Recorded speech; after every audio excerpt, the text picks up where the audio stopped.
Thanks, Olivia. Welcome, everyone, to today's webinar.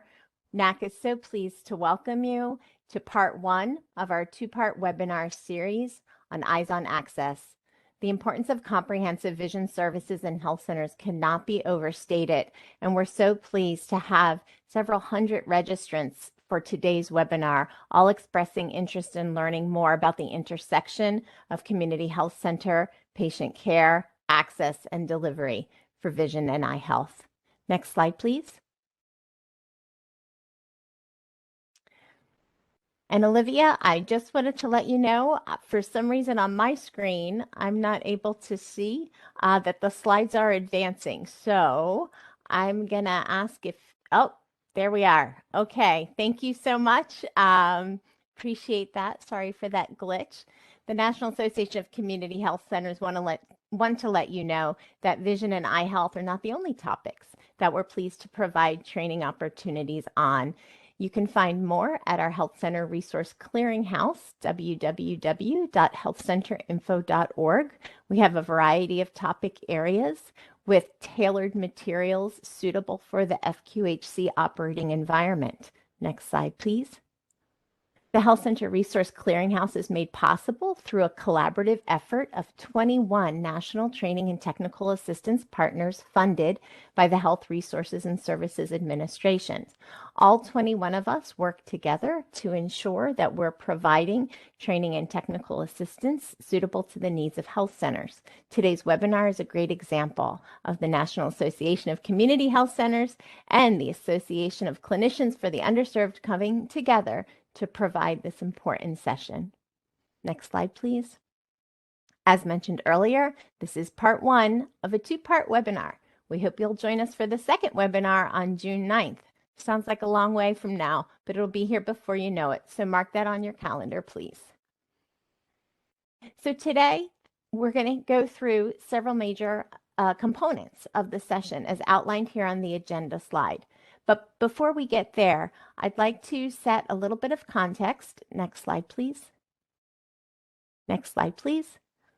To remind us all about the impact and power of the National Health Center program. For those of you who are joining us from health centers across the country, thank you so much for your service.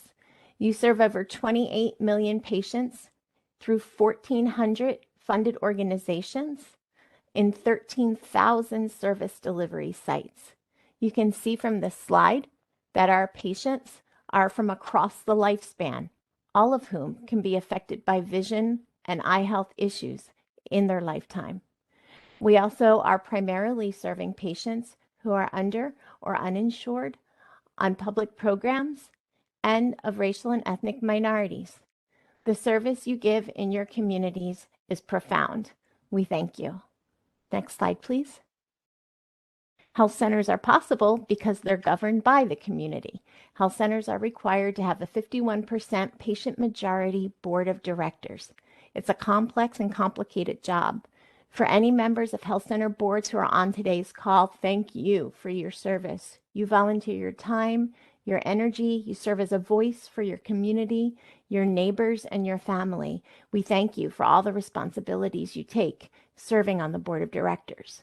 Next slide, please. Health center boards are very critical when it comes to decisions about service expansion at the health center.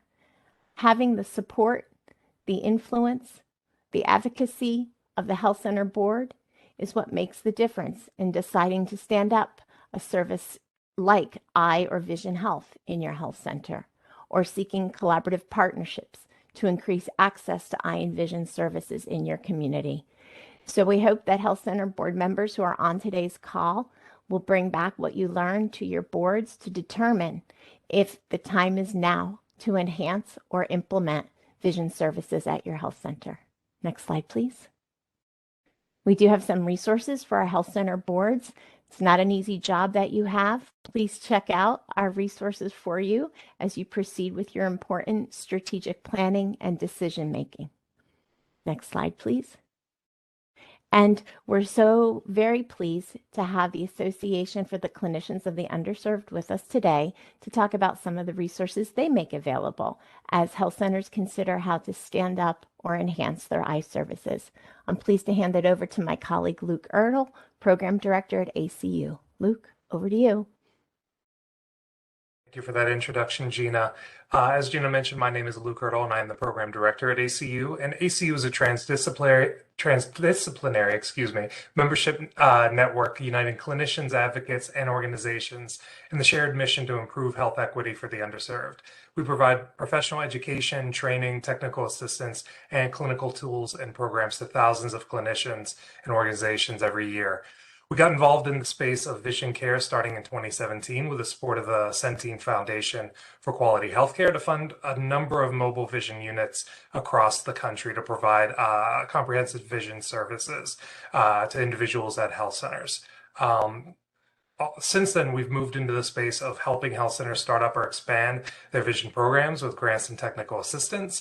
And as you can see on the screen in front of you, so far we've funded 19 health centers. We've also have on our website, which is www.clinicians.org. As you can see on the screen, that we've got some different summaries of what grantees have done, patient success stories, things of that nature that if you want for your own information or if you are getting started, that can be some information to help. We also provide technical assistance to health centers through our Vision Services Committee, two of which are on our call today. Next slide. Also, just want to make a quick note of some of the different resources that we have available.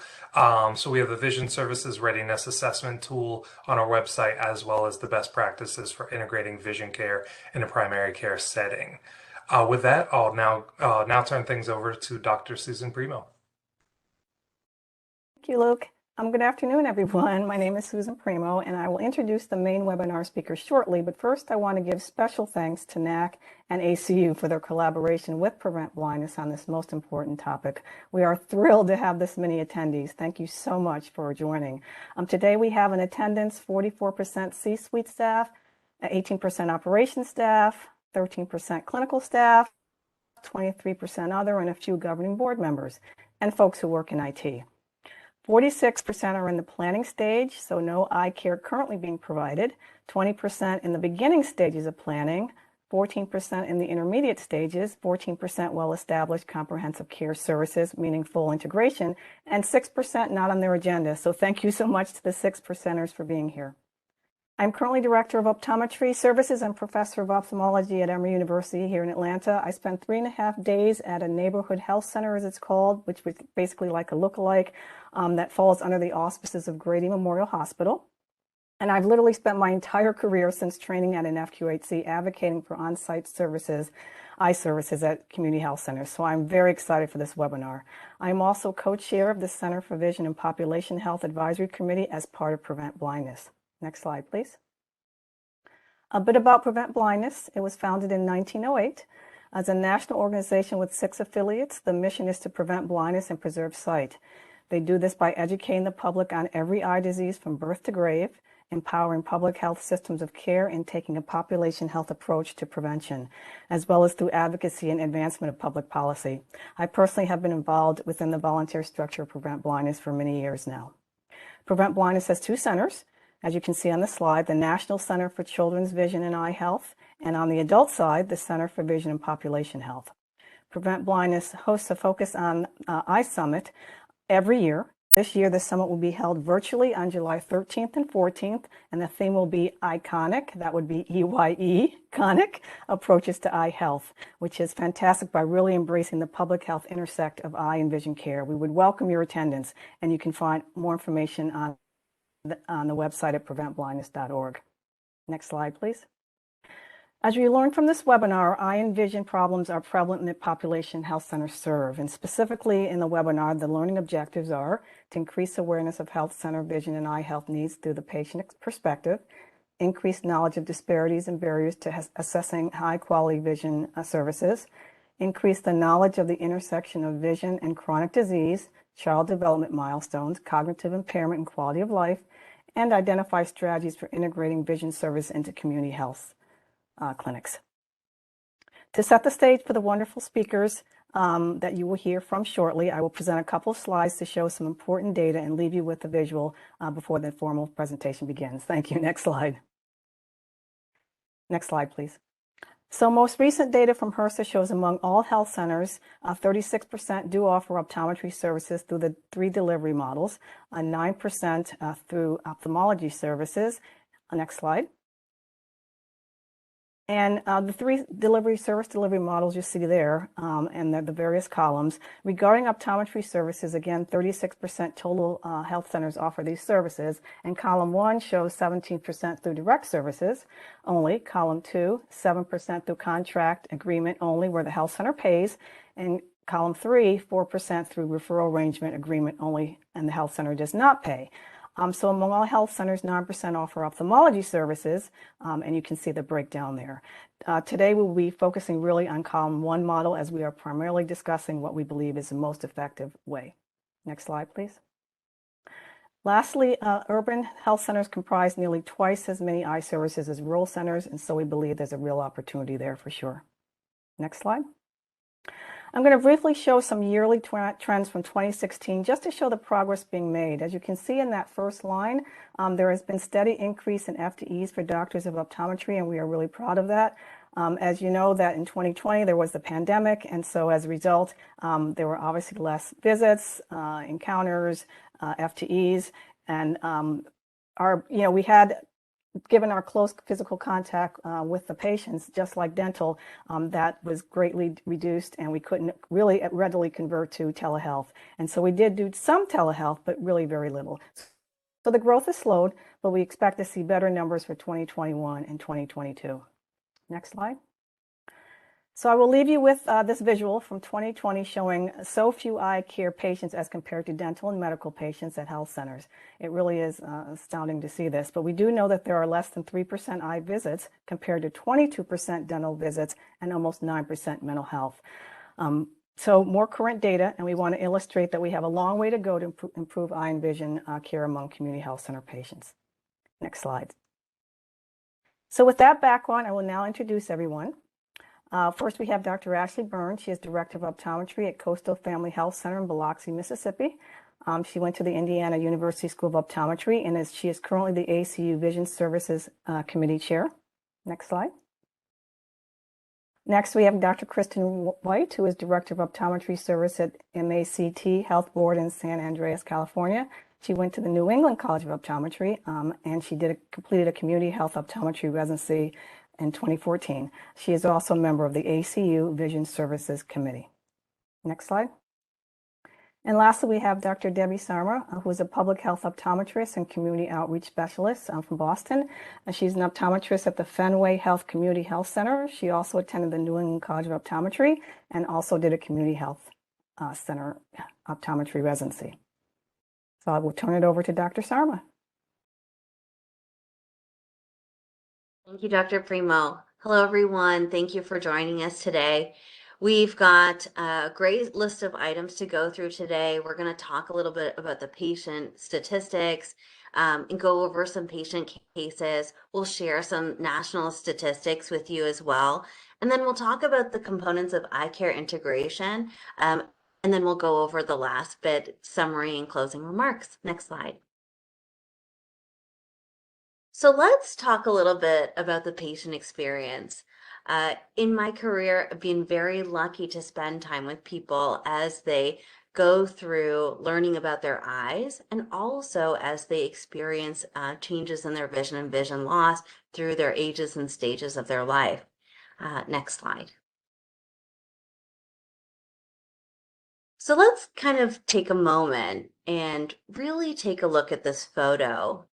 For those of you who might not have a visual or a dialing in, it's an image of a family, some grandparents, some grandkids, and an uncle, looks like, enjoying a really beautiful summer day outside. There's bright green foliage, there's a tricycle, there's a child running after a ball. And I think what's really important is that when we talk about vision health, we're really dialing in on quality of life for the communities that we serve. So much of how we enjoy the life that we have now is through our vision.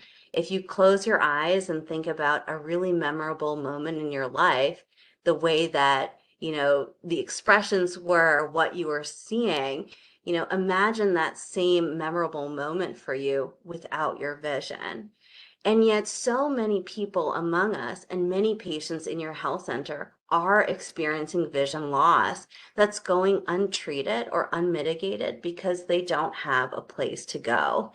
And when you look at this photo, what this really looks like on a granular level is, different, concerns that come up. When I see patients in a day-to-day at a health center, it can sound a little bit like this. I might have a parent come in and say, my child is 6 months old and they don't give me eye contact. I feel like she can't see me or she's not seeing her grandparents. I'm not sure what's going on. It can also sound like an 8-year-old child coming in and saying, I can't see the board. How come my friend next to me can see all the math problems and I can't? People say that I'm not that smart. Sometimes it can be someone saying, I can't seem to track the ball when I'm playing soccer or have the coordination to ride that tricycle or bike. It could be that uncle in the background who's saying, I didn't realize that I had color vision loss and that so many opportunities for my career would be limited because I just didn't know, I wasn't informed. And we kind of expect that over time as well, into the golden years, you can have other changes in the vision. For example, conditions like macular degeneration, glaucoma, are basically causing vision loss very slowly over time without causing any pain. So the patients don't tend to notice them until the late stage. It's not surprising to me sometimes when I'll have someone come in like this grandfather here in the image and say, I'm looking through every part of my glasses doc, and I just can't seem to see my grandson's face like I used to and find an eye condition. The hardest part is when you look inside the eye and you see that the vision loss was completely preventable and could have been intercepted a lot earlier by routine clinical care. And that kind of brings us to the next few cases. I'll have you go to the next slide. So there's a video, we'll send the link to you at a different point, but it is 2 patients in this first testimonial. They come from different health centers, and these are health centers that were ready and prepared to serve these patients and understood the need of vision care in their communities. The first message is by a gentleman named James. James has been previously incarcerated, was also a veteran, and lived with homelessness status. He was seen at the Colorado Coalition for the Homeless as one of the patients, and he was found to have tremendously high eye pressure. And eye pressure is a risk factor for a condition called glaucoma that can cause irreversible damage to the visual field and cause vision loss. So it's really important to catch vision, these high eye pressures early in order to use eye drops to lower the pressure and allow for better vision outcomes. So it took him a while to realize that, hey, the vision isn't where it should be. And by the time he had left prison and was seen at this health center, they found really tremendously high eye pressure and were able to treat and stabilize the vision so that it slowed down the progression of glaucoma. The other case in a more rural scenario is a woman named Meredith who said that her health center was very instrumental in helping her son find care. Her son was experiencing double vision while in school. This was causing him to not be able to read and see the things that he needed to in class, like his classmates. Luckily, the health center had vision services, and she was having issues with insurance. And the health center also provided a sliding scale for allowing to cover their eye exam and their glasses as well. And so over time with treatment and with glasses, they diagnosed an exotropia, an eye turn where the eye turns out. And they were able to give the child glasses. And with this treatment, the child was able to resume studying as normal and continue growing through the developmental milestones as they should through school. And we'll send out the link to you at the afterwards, after the presentation, so that you can enjoy on your own time. Next slide. Now we're going to have Dr. Ashley Burns go through some of the statistics of vision loss. Thank you, Dr. Sarma. Thank you for showing us what vision loss looks like on an individual scale. So now I'm going to talk more on a large scale, and I'll show you how vision loss is expected to affect our communities in the coming years. All right, next slide. So vision loss is a public health crisis and poses a huge economic burden. Between 2019 and 2050, it's expected that there will be an increase of 115% of people with vision impairment. Overall, the cost is expected to increase by 157%, reaching $373 billion by 2050. Next, please. So vision disability is actually one of the top 10 disabilities affecting adults 18 years and older, and it's one of the most prevalent disabling conditions among children. Amazingly, almost all vision loss is preventable. Patients of all demographics are at risk for vision loss, but our most vulnerable populations will include elderly, people of color, women, and children. Next. So vision disorders are the fourth most common fourth most common disability in children in the US. And 1 in 4 children has a vision problem that may affect their ability to learn, meet milestones, and play sports. Next, please. So looking at this graph, this is an analysis of children's vision disorders from 2015 projected to 2060. And as you can see, there is an upward trend in children of African American, multiracial, and Hispanic descent, and with our Hispanic children being the most impacted. So looking at this, we want to ask ourselves, what are we doing to combat these numbers? And what can our health center do to play a part in creating a better future for these children, which they deserve? Next. All right, moving on to vision loss in the adult population. It's true that 1 in 11 adults over 65 is visually impaired, doubling their risk for falling, which is the leading cause of injury in that population. So being unable to see your surroundings accurately has a serious consequence for your overall health and quality of life. Next, please. Okay, this is an interesting graph of a study done which patients would self-report visual impairment. And in this study, you'll see that poor health is associated with chronic conditions among older people with visual impairment. So older adults with visual impairment were 3 times more likely to report having poor health as compared to those without vision impairment, but also with the chronic condition. And those with severe visual impairment were more than 10 times as likely to report poor health. So this really reiterates the impact vision has on a patient's perception of their own health and quality of life. And the takeaway from here is basically just to show that vision loss is comorbidity with several different conditions, and it affects how patients see their overall health. All right, next, please. All right, so looking at the burden of vision loss by race on this chart, in terms of absolute numbers, non-Hispanic whites represent the largest proportion of people affected by visual impairment. That's the top line there. And currently, African Americans have the second highest proportion of visual impairment.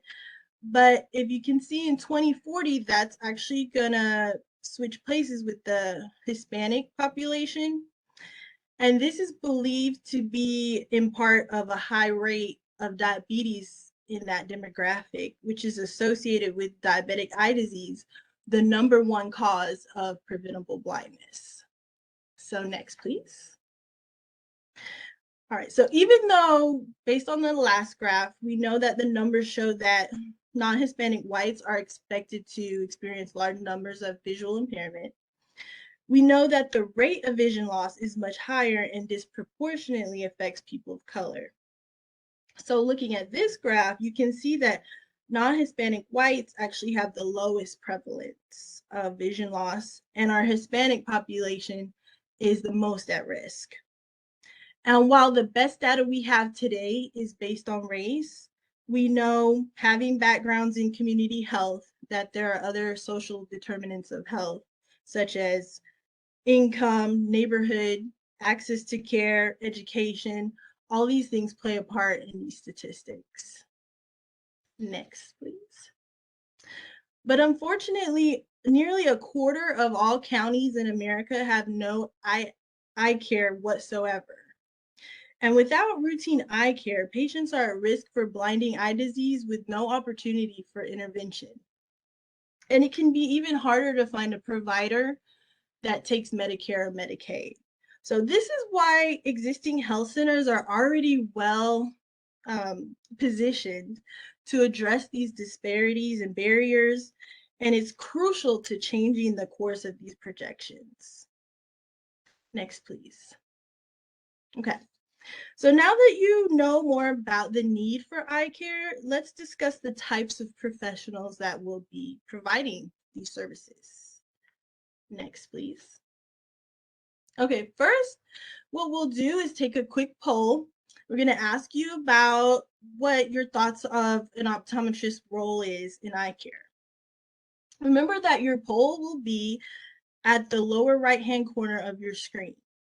Okay, so are all optometrists licensed to 1, prescribe glasses and contacts only, 2, diagnose and manage many eye disorders and diseases, 3, perform cataract surgery, or 4, all of the above? So we're going to give you guys about 1 minute, 1.5 minutes-ish to answer.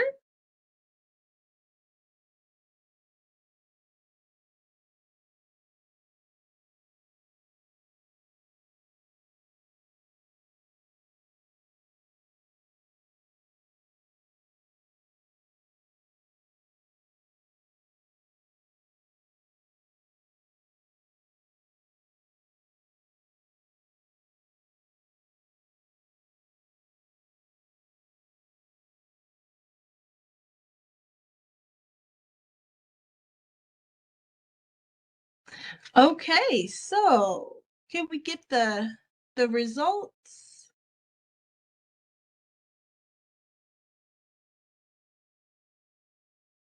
All right, looks like the majority of participants chose B, which is actually the correct answer. So this was kind of a trick question. Those are some really good guesses, but yes, the correct answer is B, and I'm going to go into why that is on the next slide. All right. So this table gives a basic breakdown of the roles different eye care providers play. An ophthalmologist is a medical doctor and is primarily going to be involved in invasive surgery such as cataract surgery or retinal detachment. And there simply aren't enough ophthalmologists to provide primary eye care. That's the role that optometrists will play. And an optometrist holds a doctorate in optometry, of course, and we provide primary eye care. And in addition to prescribing glasses and contacts, we can also manage diseases. And in some states, we're even licensed to perform laser surgeries, small injections, and incisions as well. And then your optician is going to be an expert on making and fitting glasses, and they'll be the ones managing inventory and sales. So typically you're going to see an optometrist in a health center working along other primary care providers. So next I'm going to turn it to Dr. White for our next section.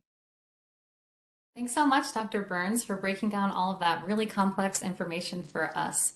Next, we're going to be sharing a few patient cases from a day in the life of a typical optometrist at a community health center. Next slide, please. So our first patient is a 58-year-old female coming in for her first ever eye exam, saying that her vision is blurry while she's reading. So right off the bat, that's a pretty typical complaint of someone in their 50s, so I'm not too wound up yet. One thing that stands out to me is that her best corrected vision is only 20/25. So that's actually one line up from our smallest letters, which are the 20/20 letters.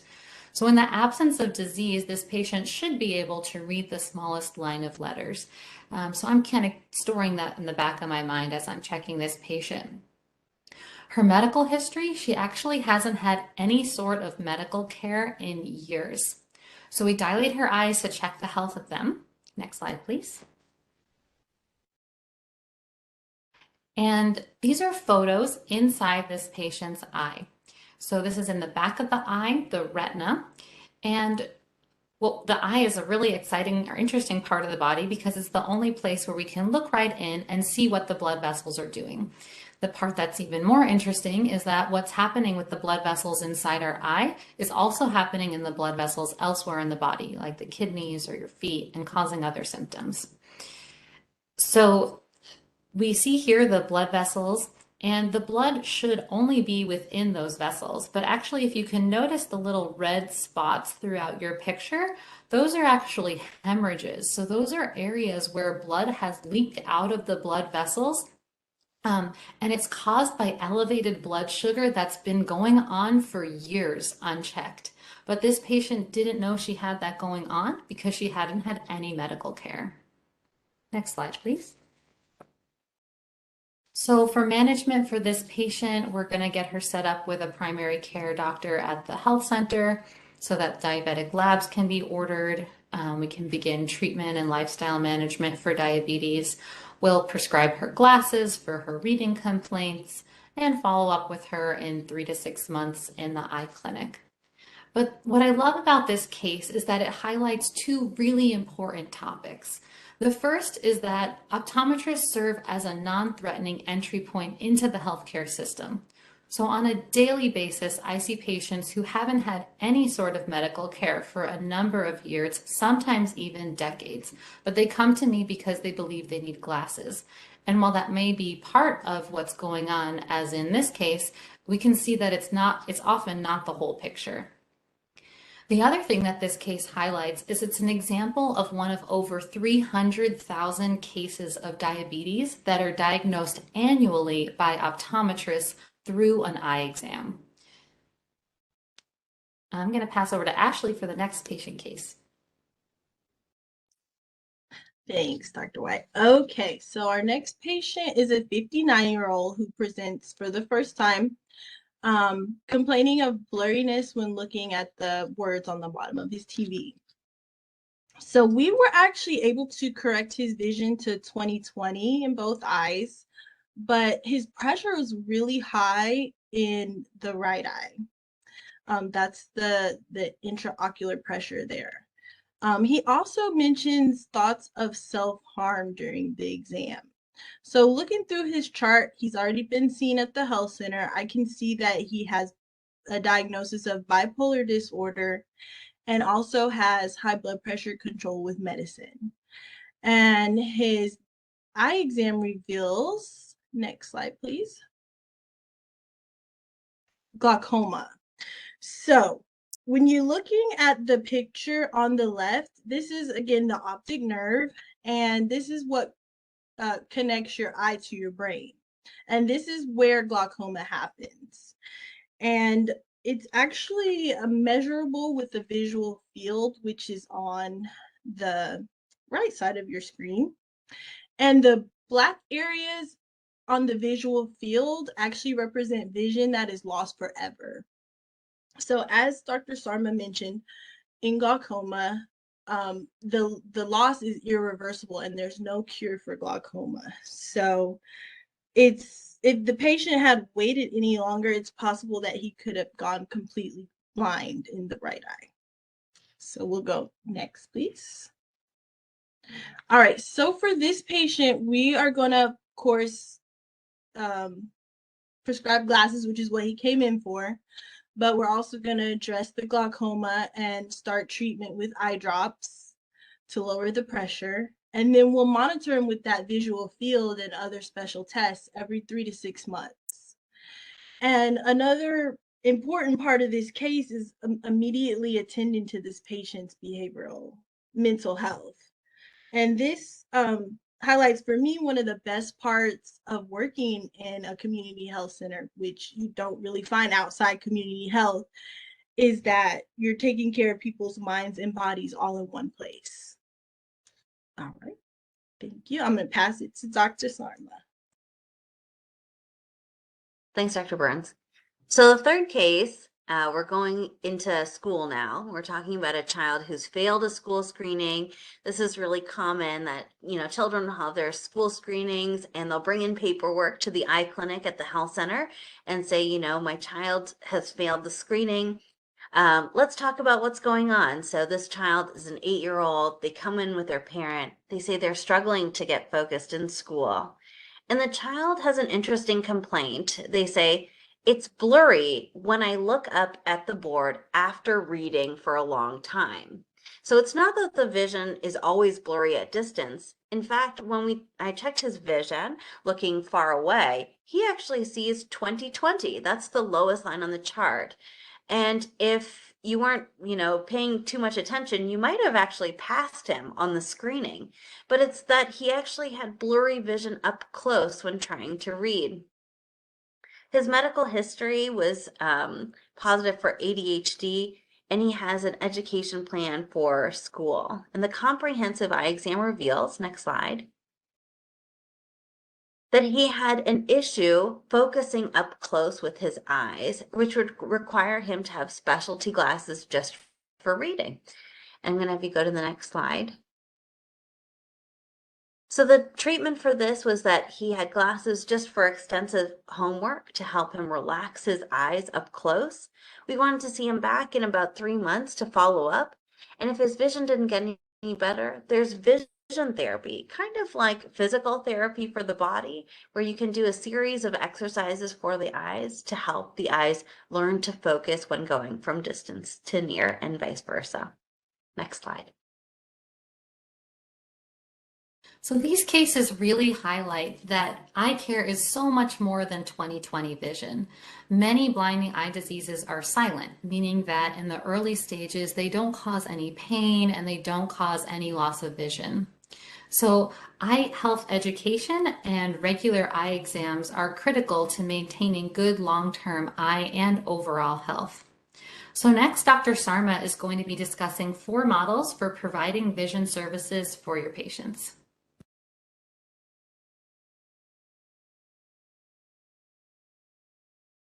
Thanks, Dr. White. So yes, we're going to go into the models for vision service. It can be kind of intimidating to think about starting a whole new eye clinic from scratch, but there are several options that are out there for potential.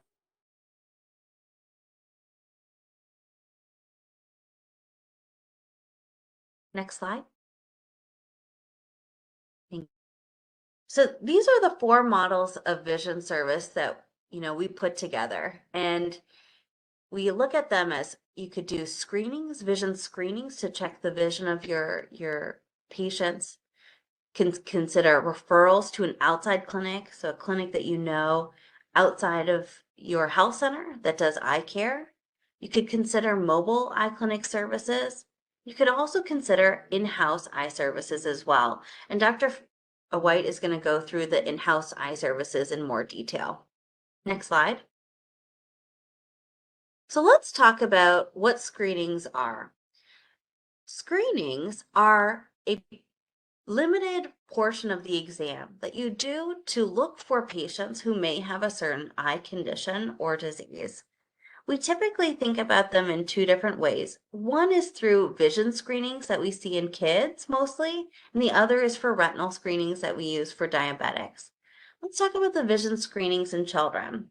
This is when a child is usually seen by somebody who's not necessarily an eye care provider, maybe a school nurse or administrator, to help check the vision. Usually at distance and looking at an eye chart, we'll check the vision in one eye covered and then the other eye.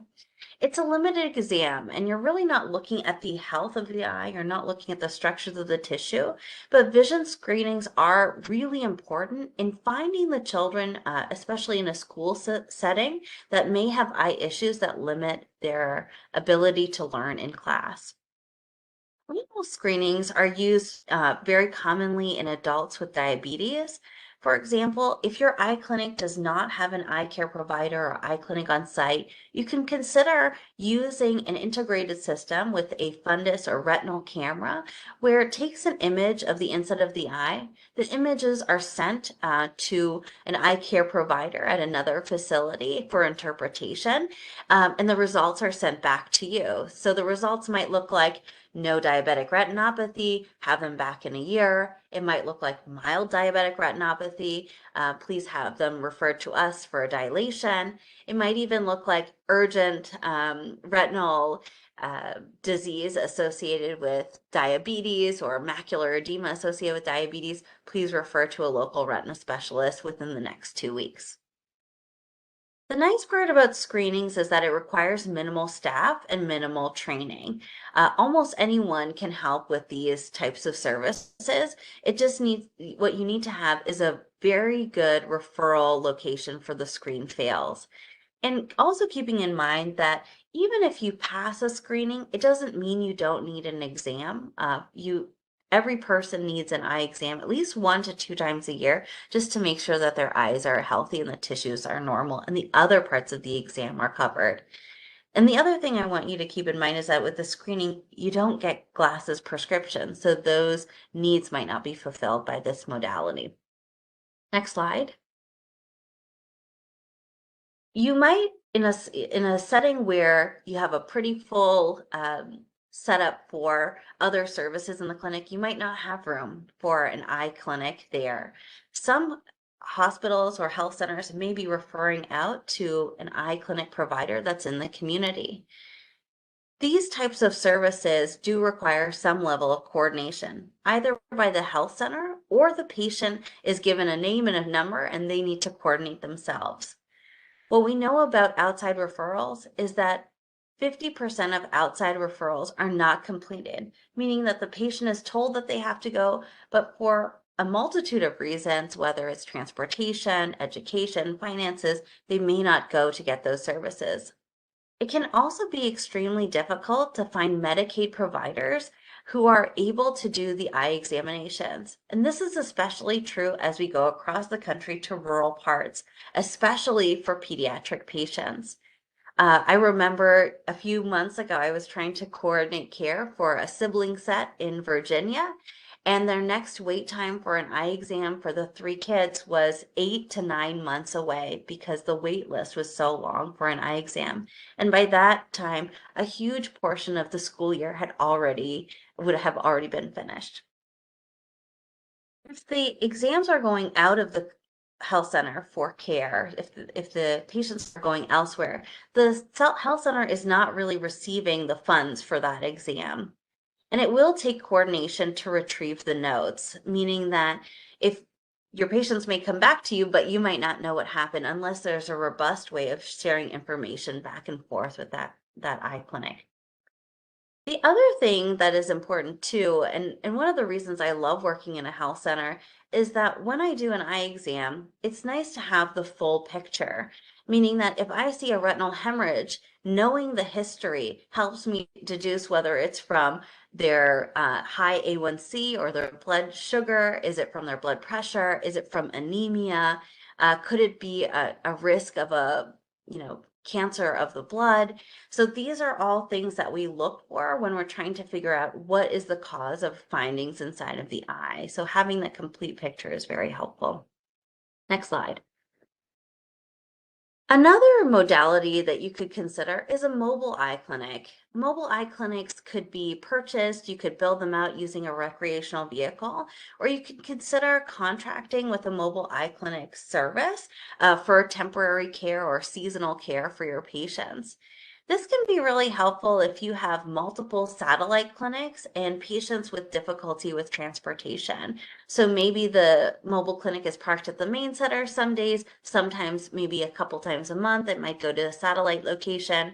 It could also have the opportunity to see patients at their home. So maybe for patients who are homebound or have difficulty with transportation, you could get the care directly to them. You could also consider community locations, whether it's a local fair, at the grocery store, somewhere to really embed yourself with the community so that they can have better access to services. On board, you could easily fit an eye exam lane. You can see this picture in the back has a full doctor's exam lane. You could do screenings as well. There are some challenges with mobile eye clinics that need to be considered. For example, geographic coordination. When is the mobile clinic going to be in which location? And scheduling it based on a route is a kind of interesting challenge. You may need to schedule patients based on a route and route logistics. Doctor scheduling is something to think about, that a doctor might have to go to different locations every single day. Parking logistics, where can you park? Are you authorized to park there? And weather should be considered too. For example, if you live in a really hot location, you'll have to make sure that there's a good location to keep the mobile clinic in a cool location, or make sure that there's adequate time to cool down the mobile clinic on a really hot day with the air conditioning. Next slide. And lastly, we'll touch on in-house eye services. So this is kind of the most comprehensive and effective option for patients who are just looking to get care within the health center. The eye doctor could be an employee or somebody that you contract. They could be part-time or full-time. It's really convenient for patients to have the same, patient services front desk person for primary medical care schedule for eye clinic as well. And there's less confusion and back and forth between providers. What you're looking for with the in-house eye services is really comprehensive medical care as well as emergency eye care services. So patients coming in with acute red eye, could it be a viral or bacterial conjunctivitis? Could it be trauma? Could it be inflammation of the tissues inside of the eye? All of that we can figure out because we have the tools in the eye clinic to help with that. It's really important that you know that the eye clinic encounters are billable at the same rate as an in-office exam. And the clinic investment and space may vary, and Dr. White is going to go into that in a little bit more detail. Next slide. All right, so Dr. Sarna has highlighted that in-house optometry can best serve the patients, but it also best serves the health center itself. When striving to be a PCMH, eye doctors should certainly be included among primary care providers. And having these services helps the clinic provide better management of at-risk patients with complex health and social needs. And in return, it helps your clinic reach goals in quality and other metrics. So now that we know we've convinced you to start an on-site eye clinic, let's hear from Dr. White about what that would actually look like. Thanks so much. So here we'll be discussing from low to full financial investment and space allocation for providing on-site vision services. I was in your shoes 5 years ago when I was working with the community health center where I now practice in deciding how we were going to establish and create this optometry department, deciding what level of services we would be providing and what that would look like across our multiple locations that our clinic serves. Next slide, please.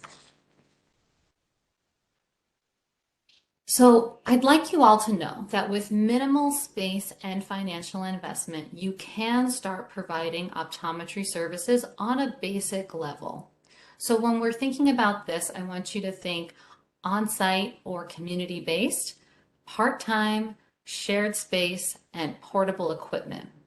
So if it's on-site, this will likely be a shared medical exam room with another specialist. So for example, I go to one of our satellite clinics and alternate days with a dermatologist.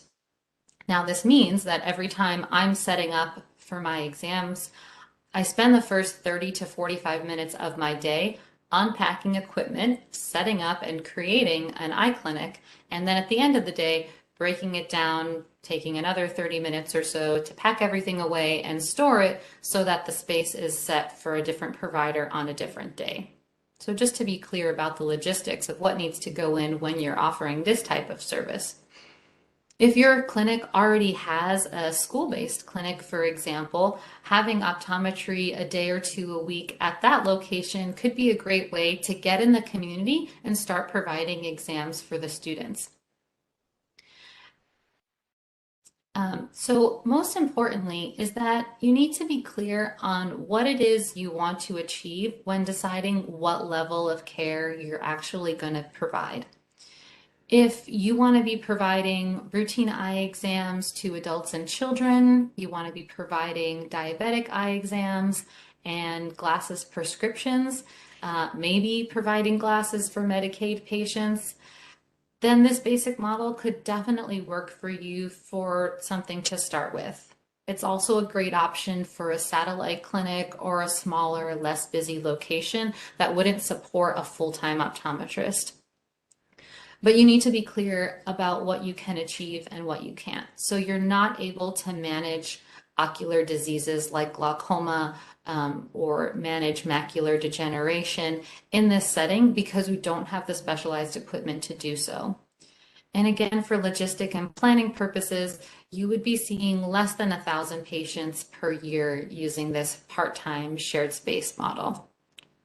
Next slide, please. So when we think of a mid-range investment, we're thinking of an in-house dedicated space for a full-time optometrist with support staff. This is going to be what most of you end up doing, and this is what we decided for my clinic as well. You're going to have more equipment that's going to be pre-testing and specialty testing equipment, which will allow you to manage ocular disease, provide glasses, not just the prescriptions, but even provide them in-house and take really good care of your patients. Because of the extra equipment and support staff, you'll have enhanced efficiency, and you should expect to see between 1,500 and 2,000 patients annually per optometrist. So even within this mid-range investment model, there's a spectrum of the type of services that you can provide. And this would be based on the type of equipment that you offer. So to start off with, you may only have a visual field machine. So if we think back to case number 2, the patient who had glaucoma, we saw that dark area on his visual field, which was a mapping out of his vision that showed us where the vision had been lost from glaucoma.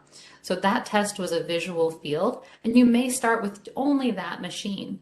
But then in 6 months or a year or two, once your patient volume builds and once your clinic has become a little more self-sufficient, you may then decide to add an OCT, which is a retinal scanner, or even a fundus camera that took those images of the patient's eyes with diabetes in our first case.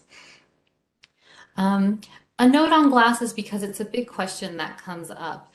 I really would recommend, if you're going with this model of care, that you do offer on-site glasses, meaning that you have a selection of frames that patients choose, and whether it's covered by insurance or self-pay, that the glasses can be ordered through your clinic. For the same reason that it's so hard for patients to find their way to an eye doctor outside of the health center, it's really hard if they just leave with a piece of paper with their prescription. They feel like the visit is wasted. even if you diagnosed a brain tumor or found some really significant eye disease. In their mind, they needed glasses and you were unable to provide that for them. So from the patient perspective, it's really crucial if you can provide glasses on site. Next, please. So here, when we're talking about a full investment clinic, we're really talking about a really small percentage of the clinics as a whole, because as I said, the majority of you are going to be doing that mid-range clinic that we just talked about. You can't actually start with this level of investment for a number of reasons. What we're talking about here is a really large scale, and it's going to take a lot of time to build that patient volume before you can support it. So what I'm referring to is a location that has multiple optometrists, possibly multiple locations, likely optometry students and residents that will help subsidize the workforce. And you'll be seeing over 2,000 patients per year per optometrist in this setting because of the student work subsidy.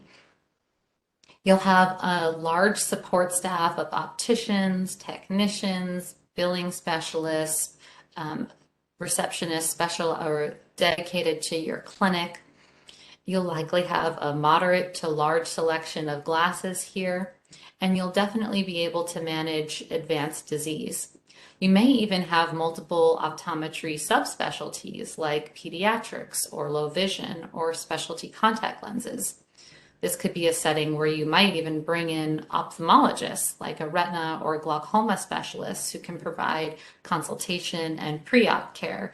Because if you think it's hard to get in for a routine eye exam, think about how hard it is trying to get in for a specialist. So this is a really extensive clinic model, and these are most often affiliated with optometry schools. So I worked through several of these throughout my training in Boston. What I want to point out to you about this model, even if you're not going to be expanding to this degree, is that you can take pieces of it and fit it in with your mid-range model once your clinic grows. So say like me, you're in a really rural location where it's hard to get patients to specialists.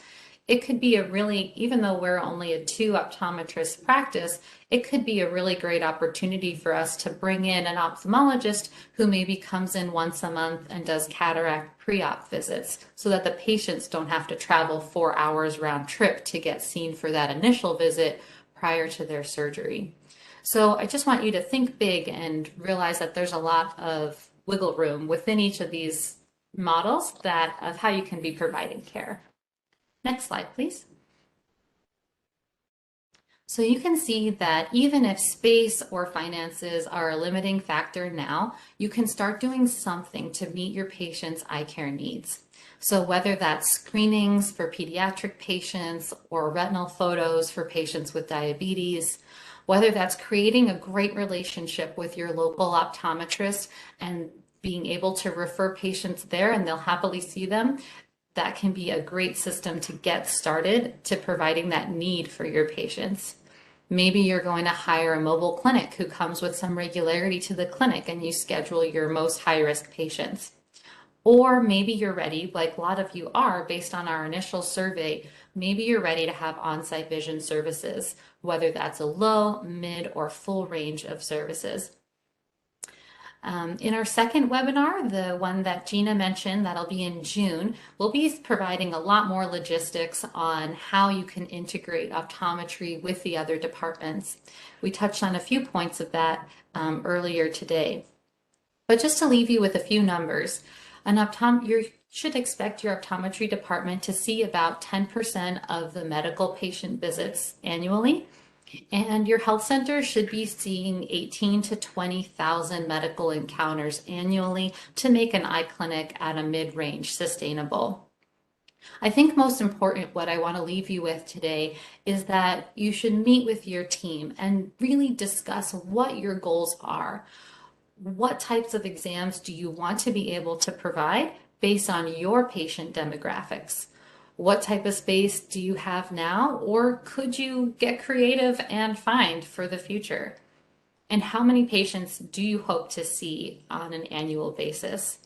These main points will help you create your plan and decide what model is going to be best for you. I hope you've realized throughout this talk today that eye care services are vital and that your work in the community health centers is the perfect opportunity to be providing these services for our patients. Next slide. So we'll be sending you another testimonial of a board member from a health center, Family Health Services of Darke County in Greenville, Ohio. This health center is one of the few places where there is an eye clinic that takes Medicaid for Ohio patients. The patient that you'll see, Kathy, is a patient there. She's also on the board.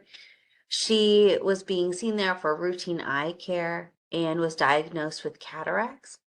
And shortly after was also diagnosed with normal tension glaucoma, where the nerve of the eye becomes unhealthy and might have difficulty seeing, losing peripheral parts of the vision, but the eye pressure is normal. So she describes it, the eye clinic, as being very vigilant in monitoring her every few months, utilizing technologies like optical coherence tomography and visual field that we've kind of described during the presentation, as part of her routine eye care to make sure that she doesn't have any effects of the glaucoma going forward, long-term effects. And I think what you'll also see is that she describes herself as a nurse, and talks about how important it is to have vision care in children. She describes children feeling vision screenings and the ones that do end up getting care and surviving through school, and the ones that don't get care or fail the vision screening and don't end up having that resource, how they may fall behind. And so if you'd love to hear from Kathy, please feel free to check out that link that will be sent to you after the talk today. Next slide.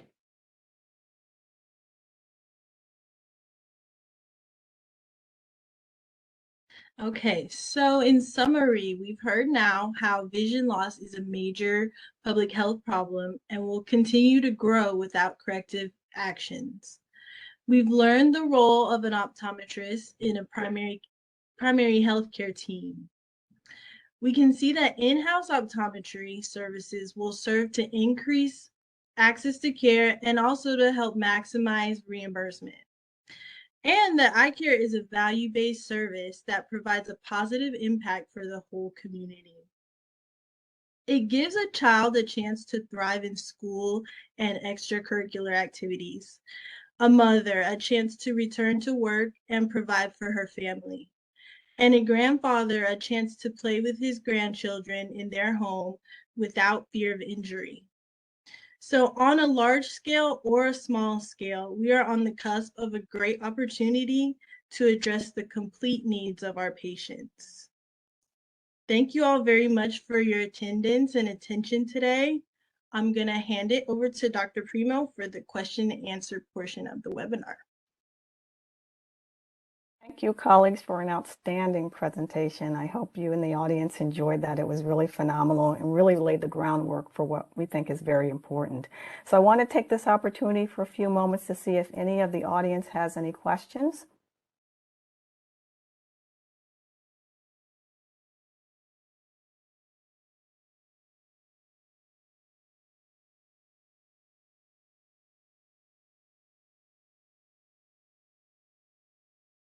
Okay, it was so good that it was so clear and concise that people have no questions. So thank you so much.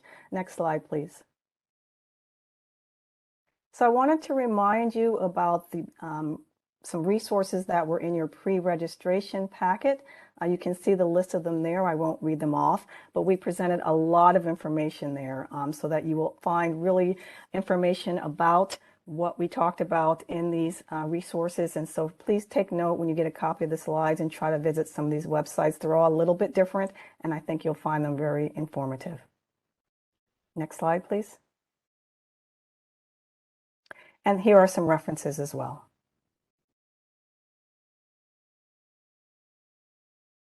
So as a reminder, the next webinar will be on June 9th, where we'll talk about funding, cost, and planning for integration, and feel free to register when you can.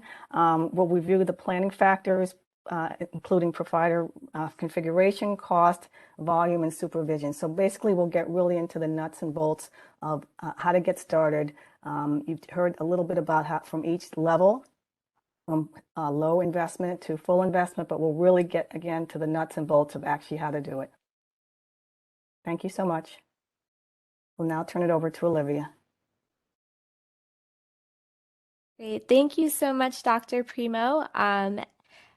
I just want to go over a couple quick next steps for everyone. So as we mentioned at the start of the webinar, we do have an evaluation that you'll be directed to. So I really encourage you to fill this out. We thank you for your responses. And if you're looking for credits for this webinar, you can receive those also by filling out the evaluation. So definitely make sure to do that. And you will receive a certificate within 2 to 3 weeks after filling that out. If you have questions, you can always reach out to us. And then, as I mentioned before, definitely keep an eye out. We are going to be emailing out those 2 patient testimonial videos right after this webinar, along with the slides. So keep an eye out for an email with those, and then we will also be sharing the recording once it is available within the next week or so on the Health Center Resource Clearinghouse. Want to extend a really heartfelt thank you to our faculty, as well as to you for joining for this webinar. We definitely appreciate it. And then Gina, I'll turn it over to you in case you have a few words to close us out. Thanks so much, Olivia, and thanks for everyone hanging in there for this excellent presentation. I did want to acknowledge we are keeping track of the questions you've submitted today, and those that we were not able to respond to today, we will use that to inform some of our content for the webinar in June. I can see that many of your questions are operational in nature regarding acquisition of local vision practices, other barriers to access and operationalizing vision services, and of course, some questions around funding these important service lines and provider positions. So we'll certainly take that under advisement in our content development for the June webinar. Looking forward to seeing everyone in June. Thanks so much. Have a great day.